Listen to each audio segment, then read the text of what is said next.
So dito nga mga pre, bibili tayo ng fruit. Pag may nakuha tayo dito magandang fruit, mag-subscribe at mag-like kayo at i-share nyo na rin.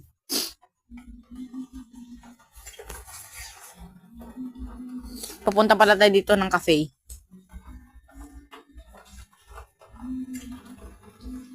Hulaan nyo kung ano makukuha kong fruit.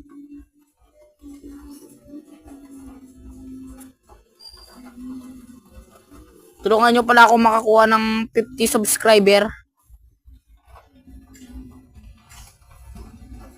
I-share nyo na rin para maabot tayo ng 50 subscriber.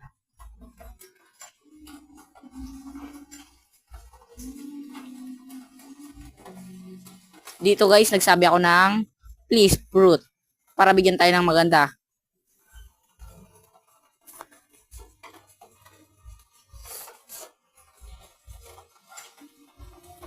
Yan na mga pre, pabili na tayo. Ano kayo nakuha ko? Kita nyo yan, diamond.